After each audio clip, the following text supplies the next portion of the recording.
হযরত ইমাম হোসেন যখন যুদ্ধ করতে নেমেছিলেন, এমন কোন দুনিয়া মারদের বাচ্চা নাই যে ইমামে হোসেনকে কতল করতে পারে, ইমামে হোসেনের সঙ্গে যুদ্ধ করতে পারে। একা একা 5,000 অধিক সৈন্য সঙ্গে লড়াই করেছিল, 5,000 শহীদকে কতল করে দিয়েছিল, 5,000 সৈন্যকে মেরে দিয়েছিল। এই রকম ভাবে যখন কতল করতে লাগলে এমন সময় একটা আওয়াজ এসে যায়, হোসেন হোসেন বলে একটা আওয়াজ আসে।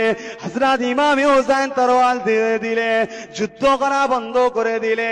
তাকিয়ে দেখলে একটা খালি বোতল নিয়ে, এক হাতে আবে কৌসারের পানি আর একটা হাতে খালি বোতল নিয়ে দিন দুনিয়ার বাদশাহ হাবিবুল্লাহ স্বয়ং নিজে হাজির হয়েছে।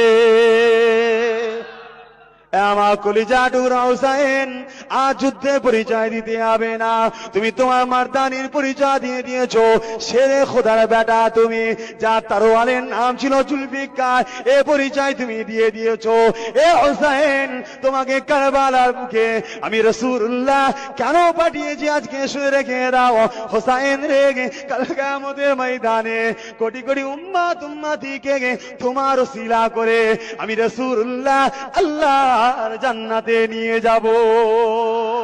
হোসেন রে, এই যে খালি বোতলটা দেখছো, তুমি যে শহীদ হয়ে যাবে, এই বোতলে আমি মুহাম্মদ সাল্লাল্লাহু আলাইহি ওয়াসাল্লাম যাকে নিজের থেকে বেশি ভালোবাসি, সেই হোসেন তোমার রক্তটা তুলে এই বোতলে ভরে নিয়ে যাব।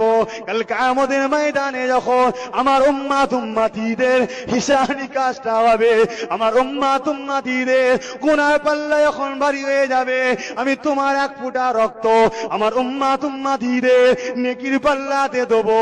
ওই তোমার এক ফোঁটা ওরম রক্তের ওসিলা করে আল্লাহ পাক আমার উম্মতিদের নেকির পাল্লা ভারী করে দেবে।